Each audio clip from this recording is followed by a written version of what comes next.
दूसरा अध्याय 51वां श्लोक। कारण कि समता युक्त बुद्धिमान साधक कर्मजन्य फल का अर्थात संसार मात्र का त्याग करके जन्म रूप बंधन से मुक्त होकर निर्विकार पद को प्राप्त हो जाता है। जो समता से युक्त है, जिसने समता योग को अपना लिया है, वही बुद्धिमान है, वही वास्तव में मनीषी है। मनीषी को बुद्धिमान भी कहते हैं। कहा है, इस श्लोक में कहा है कि जो मनुष्य अकुशल कर्मों से द्वेष नहीं करता और कुशल कर्मों से राग नहीं करता, वह बुद्धिमान है। कर्म तो फल के रूप में परिणित होता ही है कि हम एक कर्म करते हैं तो हम एक फल को जन्म दे देते हैं। जो कर्म किया है उसका तो फल मिलेगा ही, उसके फल का कोई त्याग नहीं कर सकता। जैसे कोई खेत में निष्काम भाव से बीज बोए तो क्या खेती में अनाज नहीं होगा? बोया है तो पैदा अवश्य होगा। ऐसे ही कोई निष्काम भाव पूर्वक कर्म करता है तो उसको फल तो मिलेगा ही, फल का वो त्याग नहीं कर सकता, पर उसके कर्म का फल बंधन कारक नहीं होगा। फल तो मिलेगा ही, पर वो कर्मों के फल उसको जन्म मृत्यु रूपी बंधन में डालने वाले नहीं होंगे, बंधन कारक नहीं होगा। अतः यहाँ कर्मजन्य कर्म से हुए फल का त्याग करने का अर्थ है कि कर्म फल की इच्छा का, कामना का, ममता का, वासना का त्याग करना है। कर्म करते हुए निष्काम भाव से कर्म करने का अर्थ है कि कर्म करते हुए कोई फल की इच्छा नहीं रखना कि मैं ये कर्म कर रहा हूँ, इससे मुझे ये फल की प्राप्ति होगी।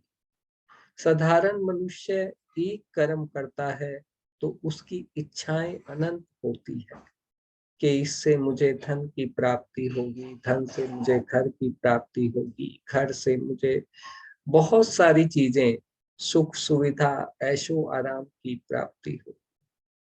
स्वामी जी कहते हैं कि हम फल का त्याग तो कर ही नहीं सकते, फल तो मिलेगा ही, लेकिन हमें फल की इच्छा का, आसक्ति का, कामना का त्याग करना है। और इसका त्याग करने में सभी समर्थ है। समता युक्त बुद्धिमान साधक जन्म रूप बंधन से मुक्त हो जाते हैं, कारण कि समता में स्थित हो जाने से उनमें राग, द्वेष, कामना, वासना, ममता आदि दोष किंचित मात्र भी नहीं रहते। अतः उनके पुनर्जन्म का कारण ही नहीं रहता। जब राग नहीं रहेगा, द्वेष नहीं रहेगा, कामना नहीं रहेगी, वासना नहीं रहेगी, ममता नहीं रहेगी, तब उनके पुनर्जन्म का कारण ही कहाँ रहा? सारे कारण तो यही है, हमारे राग, द्वेष, कामना, ममता, वासना। अगर यदि ये सब समाप्त हो गए तो पुनर्जन्म का कारण ही नहीं रहता और वे जन्म मरण के बंधन से सदा के लिए मुक्त हो जाते। आम्य नाम है रोग का। रोग एक विकार है। आम्य जो कहा जाता है वह रोग को कहा जाता है, जिसमें किंचित मात्र भी किसी विकार, किसी प्रकार का विकार ना हो, उसको अनाम्य अर्थात निर्विकार कहते हैं। समता युक्त मनीषी लोग, समता युक्त बुद्धिमान लोग ऐसे निर्विकार पद को प्राप्त हो जाते हैं। ऐसे निर्विकार पद को प्राप्त हो जाते हैं।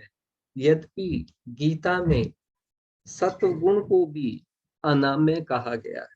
सत्वगुण को भी अनाम्य अर्थात सत्वगुण भी निर्विकार। पर वास्तव में अनामय निर्विकार तो अपना स्वरूप है अथवा परमात्म तत्व ही है, क्योंकि वह गुणातीत तत्व है, गुणों से ऊपर है। परमात्म तत्व जो है उसमें सत्व है, न रज है, न तम है, बल्कि वह गुणातीत है, चौथी अवस्था है, जिसको प्राप्त होकर फिर किसी भी जन्म मरण के चक्कर में नहीं आना पड़ता।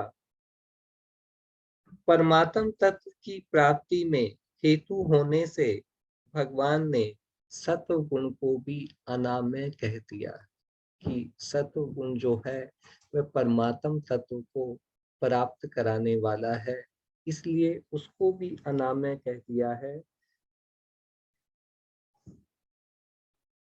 अनाम्य अनाम्य पद का प्राप्त होना क्या है कि प्रकृति विकारशील है, तो उसका कार्य शरीर संसार भी विकारशील है, शरीर संसार में भी दोष है। समय निर्विकार होते हुए भी जब यह विकारी शरीर के साथ मेल कर लेता है, हमारा स्वरूप जो है वो निर्विकार है, निर्विकार होते हुए भी जब वह मेल कर लेता है, तब वह अपने को विकारी मान लेता है। परंतु जब शरीर के साथ माने हुए संबंध का त्याग कर देता है तब वह इसको अपने सहज निर्विकार स्वरूप का अनुभव हो जाता है। इस स्वाभाविक निर्विकार का निर्विकारिता का अनुभव होने को ही यहाँ अनाम्य पद प्राप्त होना कहा गया है, कि जो निर्विकार हो जाता है उसे अनाम्य पद की प्राप्ति हो जाती है। जो भी समता में स्थित हो जाता है वे सब के सब अनाम्य पद को प्राप्त हो जाते हैं, मुक्त हो जाते हैं, उनमें कोई भी बाकी नहीं रहता। इस तरह समता अनाम्य पद की प्राप्ति का अचूक सूचक है, कि जो भी समता से युक्त हो जाते हैं वो निर्विकारिता को प्राप्त हो जाते हैं, अनाम्य पद को प्राप्त हो जाते हैं। सात्विक कर्म का फल निर्मल है, राजस कर्म का फल दुख है, और तामस कर्म का फल मूढ़ता है। ये हम आगे विस्तार से पढ़ेंगे। इन तीनों प्रकार के फलों का समता युक्त मनुष्य त्याग कर देता है। मनुष्य किसी भी फल की कामना नहीं करता, ना तो वो सात्विक कर्म के फल की, ना राजस कर्म के फल की, ना तामस कर्म के फल की। कर्म जन्य फल के त्याग के दो अर्थ हैं, फल की इच्छा का त्याग करना और कर्मों के फल स्वरूप अनुकूल प्रतिकूल परिस्थिति प्राप्त होने पर सुखी दुखी न होगा।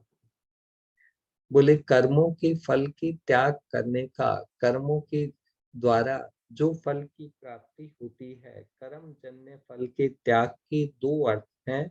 एक तो फल की इच्छा का त्याग करना, निष्काम भाव से कर्म करना, कि मुझे इस कर्म से इस फल की प्राप्ति होगी, ऐसी कामना का, ऐसी इच्छा का त्याग करना। और कर्म फल के सिवाय और इसके फल रूप अगर यदि कर्म से कोई भी अनुकूल या प्रतिकूल परिस्थिति प्राप्त होने पर सुखी दुखी न होना, यही समता योग से युक्त होना है। वास्तव में उत्पत्ति विनाशील संपूर्ण संसार कर्म फल के सिवाय और कुछ है ही नहीं, कि सृष्टि जो है, जो कुछ हमें दिखाई देती है, यह सब कुछ कर्म फल ही है। कर्म फल का त्याग कर दें तो फिर कोई बंधन बाकी नहीं रहता, जन्म मृत्यु के बंधन से मुक्त हो जाते। 52वां श्लोक। जिस समय तेरी बुद्धि मोह रूपी दलदल को भली भांति तर जाए, जिस समय तेरी बुद्धि मोह रूपी दलदल को भली भांति तर जाएगी। उस समय तू सुने हुए कल और सुनने में आने वाले भोगों में वैराग्य को प्राप्त हो जाएगा कि जो भोग तूने सुने हैं और जो सुनने में आने वाले हैं उन भोगों से तर जाएगा, उन भोगों से वैराग्य को प्राप्त हो जाएगा। शरीर में अहंता ममता करना तथा शरीर संबंधी माता पिता स्त्री पुत्र वस्तु पदार्थ आदि में ममता करना मोह है। परिवार में ममता करना मोह है कि कारण किन शरीर आदि में अहंता ममता है नहीं, केवल अपनी मानी हुई है। हमने इनसे ममता कर ली है। अनुकूल पदार्थ वस्तु व्यक्ति घटना आदि के प्राप्त होने पर प्रसन्न होना और प्रतिकूल पदार्थ वस्तु व्यक्ति आदि के प्राप्त होने पर उद्विग्न होना, संसार में परिवार में विषमता पक्षपात आदि विकार होना, ये सब दलदल है। कि ये सारे विकार, परिवार में ममता रखना, किसी से द्वेष रखना, किसी परिस्थिति से ममता रखना, किसी अनुकूल परिस्थिति में सुखी होना, प्रतिकूल परिस्थिति में दुखी होना, किसी पदार्थ की कामना रखना, बोले ये सारे जो विकार हैं इन सब को इस श्लोक में कलिकल अर्थात दलदल है। इस मोह रूपी दलदल में जब बुद्धि फंस जाती है, हम लोग संसार में सभी लोग इस मोह रूपी दलदल में फंसे हुए हैं कि इस मोह रूपी दलदल में जब बुद्धि फंस जाती है तब मनुष्य कर्तव्य विमूढ़ हो जाता है, मूढ़ हो जाता है। फिर उसे कुछ संसार के सिवाय कुछ सूझता नहीं है, कुछ दिखता नहीं। यह समय चेतन होता हुआ भी हमारा स्वरूप जो है वो चेतन है। चेतन होता हुआ भी शरीर आदि जड़ पदार्थों में अहंता ममता करके उनसे अपना संबंध मान लेता है। ये शरीर मेरा है, ये घर मेरा है, ये परिवार मेरा है। पर वास्तव में जिन जिन चीजों के साथ संबंध जोड़ता है वे चीजें, वे वस्तुएं उसके साथ सदा नहीं रह सकती और वह भी उनके साथ सदा नहीं रह सकता। कि हमने परिवार के साथ संबंध जोड़ा, घर के साथ संबंध जोड़ा, मेरा है कहते कहते पूरा जीवन बिता दिया, पर एक दिन तो सब कुछ छोड़ के जाना ही पड़ेगा। स्वामी जी यही कह रहे हैं कि ये वस्तुएं सदा हमारे साथ नहीं रहने वाली, संसार की वस्तुएं हैं, संसार में ही रह जाएंगी, मृत्यु आएगी और हमें खाली हाथ जाना पड़ेगा, फिर किसी और का हो जाएगा।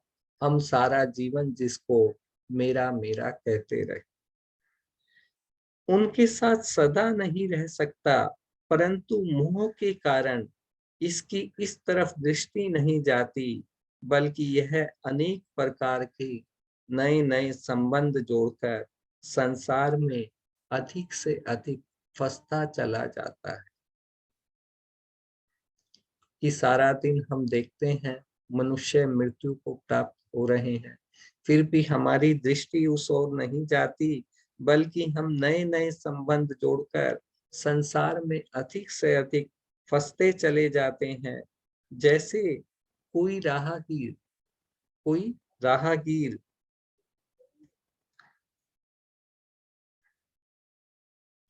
अपना गंतव्य स्थान पर पहुंचने से पहले ही रास्ते में अपना डेरा लगाकर, जहां उसे जाना है वहां पहुंचने से पहले रास्ते में डेरा लगाकर खेल कूद हंसी दिल्लगी आदि में अपना समय बिता दे, ऐसे ही मनुष्य यहाँ के नाशवान पदार्थों का संग्रह करने में, उनमें सुख लेने में तथा व्यक्ति परिवार आदि में ममता करके उसके सुख लेने में लग गया है।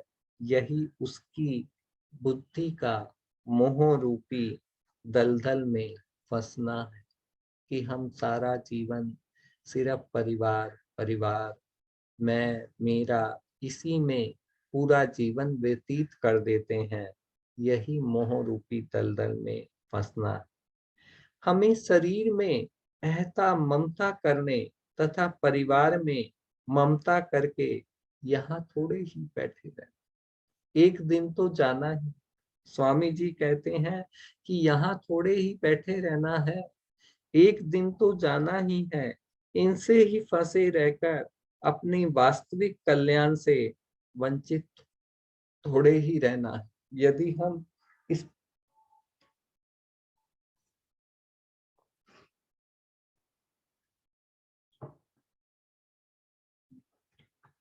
हमें तो इनमें न फंसकर अपना कल्याण करना है। ऐसा दृढ़ निश्चय हो जाना कि मुझे तो अपना कल्याण करना है, ऐसा दृढ़ निश्चय हो जाना ही बुद्धि का मोह रूपी दलदल से निकलना है, तरना है। कारण कि ऐसा दृढ़ निश्चय होने पर बुद्धि संसार के संबंधों को लेकर अटकेगी नहीं, संसार में चिपकेगी नहीं। मोह रूपी दलदल से तरने के, दूर करने के दो उपाय हैं, विवेक और सेवा। विवेक विवेक तेज होता है तो वह असत विषयों से अरुचि करा देता है। जब हमारा विवेक जागृत होता है तो हमें जो नाशवान पदार्थ है, असत विषय हैं, उनसे अरुचि हो जाती है। और मन में दूसरों की सेवा करने से, दूसरों को सुख पहुंचाने की धुन लोग लग जाए तो अपने सुख आराम का त्याग करने की शक्ति आ जाती है। दूसरों को सुख पहुंचाने का भाव जितना तेज होगा, उतने ही अपने सुख की इच्छा का त्याग होगा। कि सुख की इच्छा का त्याग करना ही सबसे बड़ा त्याग है। तो जब हम दूसरों की सेवा करने का भाव तेज होगा, तब सुख की इच्छा का त्याग होगा। जैसे शिष्य की गुरु के लिए, पुत्र की माता पिता के लिए, नौकर की मालिक के लिए सुख पहुंचाने की इच्छा हो जाती। हम देखते हैं ना कि नौकर की इच्छा रहती है कि मालिक को सुख पहुंचे, शिष्य की इच्छा रहती है कि गुरुजी को कुछ ना करना पड़े, और पुत्र की माता पिता के लिए इच्छा रहती है कि माता पिता को कष्ट ना हो, मैं ऐसे काम करूं, इस तरीके से कार्य करूं कि उनको आराम पहुंचे। तो उस आराम को पहुंचाने के लिए हमें अपने आराम का त्याग करना होगा, सुख की इच्छा का त्याग होगा। और अपने सुख आराम की इच्छा सुगमता से मिट जाती है। ऐसे ही कर्म योगी का संसार मात्र की सेवा करने का भाव हो जाता है, तो उसके अपने सुख आराम की भोग की इच्छा भी स्वतः मिट जाती है। विवेक विचार के द्वारा अपनी भोग इच्छा को मिटाने में थोड़ी कठिनता पड़ती है। कि विवेक के द्वारा जो हमारी भोगों की इच्छा है, उसे मिटाने में थोड़ी कठिनता पड़ती है। कारण कि अगर विवेक विचार अत्यंत दृढ़ न हो, वह तभी तक काम देता है जब तक भोग सामने नहीं आते। यदि हमारा विवेक विचार अधिक दृढ़ नहीं हुआ है, तब वो जब भोग सामने आएंगे, तब वो विवेक जो है, वो हम उस विवेक से चूक जाएंगे, हम उन भोगों को स्वीकार कर लेंगे। यदि हमारा विवेक विचार दृढ़ नहीं है, जब भोग सामने आते हैं, तब साधक प्राय उनको देखकर विचलित हो जाता है। परंतु जिसमें सेवा भाव होता है, उसके सामने बढ़िया से बढ़िया भोग आने पर भी वह उस भोग को दूसरों की सेवा में लगा देता है। उसके मन में ये भावना रहती है कि इन भोगों को मैं दूसरों की सेवा में लगा दूं तो दूसरे को भी आनंद मिलेगा और उससे मुझे भी आनंद की प्राप्ति होगी। अतः उसकी अपने सुख आराम की इच्छा सुगमता से मिट जाती है। इसीलिए भगवान ने सांख्य योग की अपेक्षा कर्म योग को श्रेष्ठ, सुगम एवं जल्दी सिद्धि देने वाला बतलाया। 53वां श्लोक। जिस काल में शास्त्रीय मतभेदों से विचलित हुई तेरी बुद्धि निश्चल हो जाएगी और परमात्मा में अचल हो जाएगी, उस काल में तू योग को प्राप्त हो जाएगा। पिछले श्लोक में कहा था कि तेरी बुद्धि जब मोह रूपी दलदल से तर जाएगी, उस समय आने वाले भोगों में तुझे वैराग्य प्राप्त हो जाएगा। कैसे तर जाएगी? ये स्वामी जी ने बताया ही था कि जब हम दृढ़ता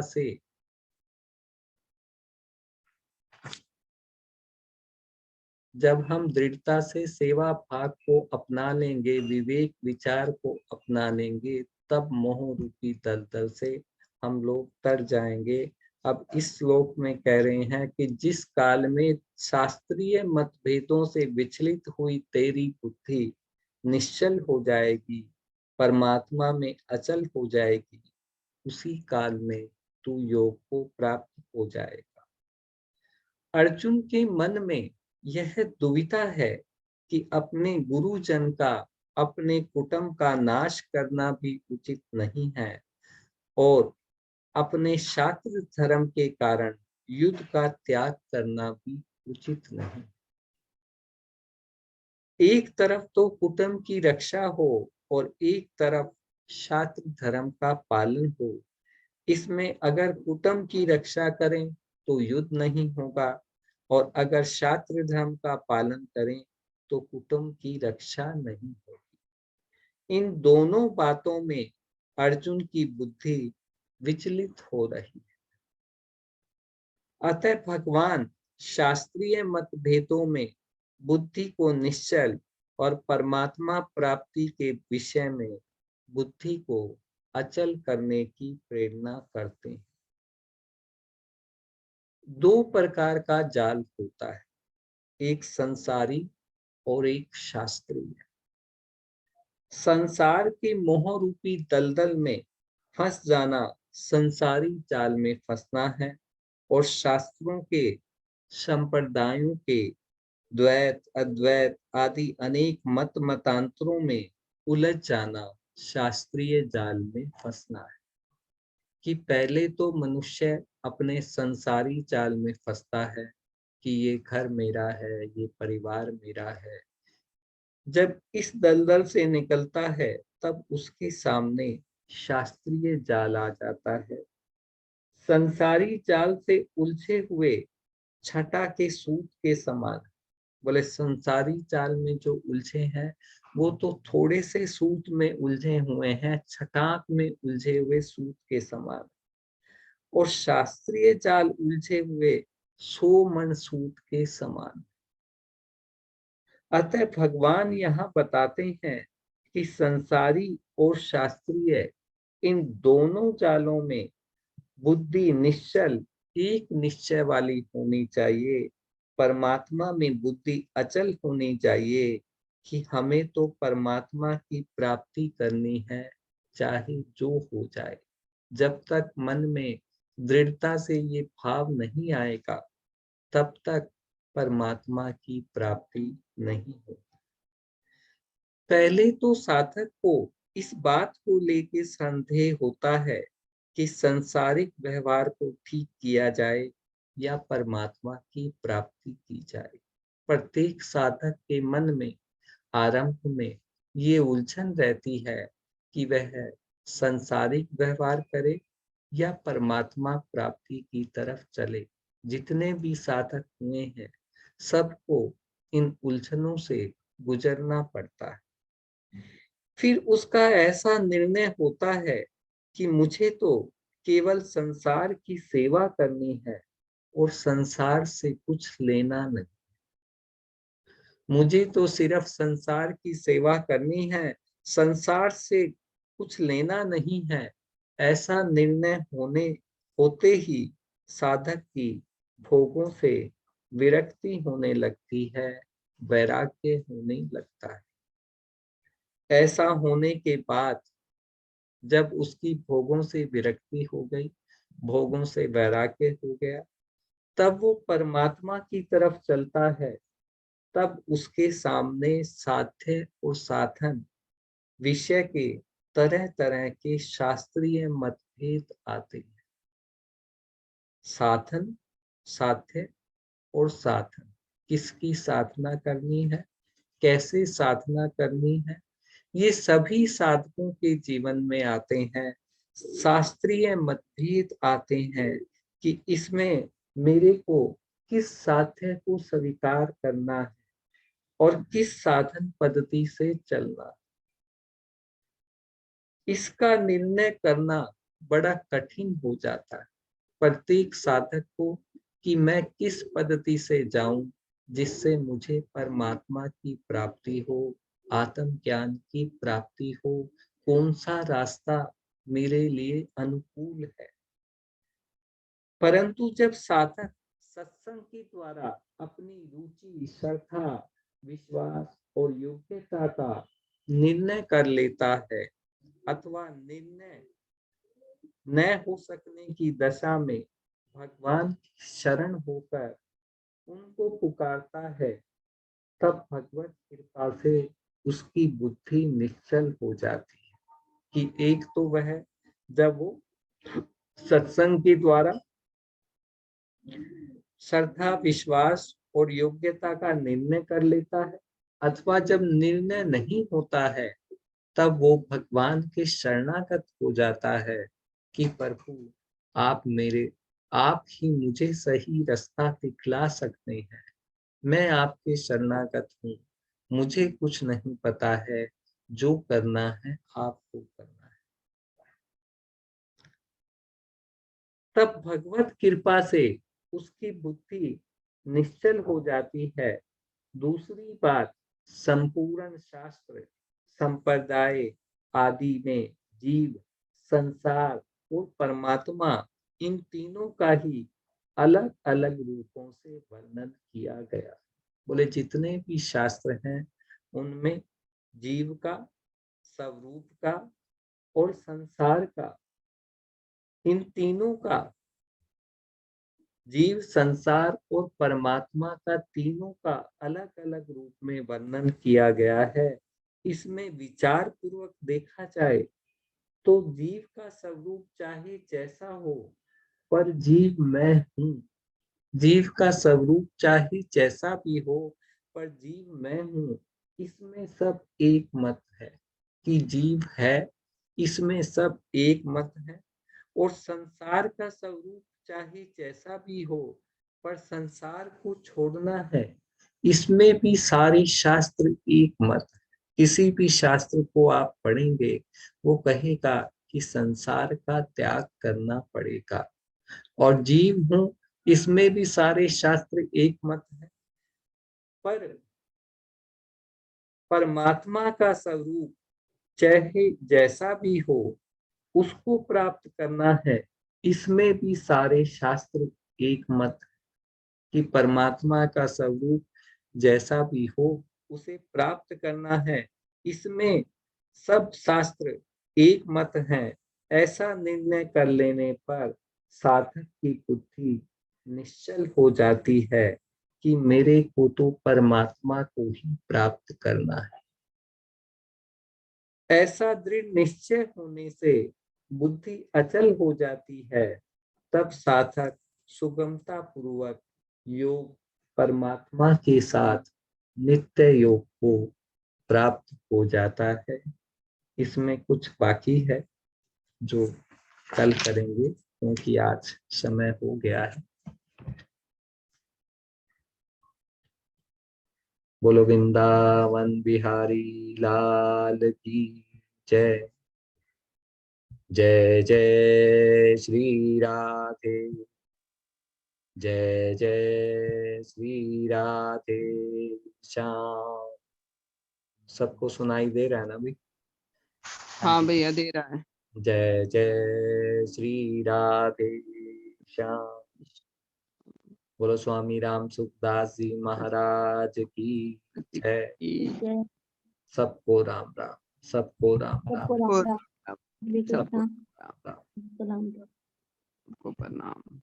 सबको प्रणाम। सबको राम राम। सबको सब हरे कृष्णा हरे कृष्णा। एक कृष्णा। हरे कृष्णा हरे कृष्णा।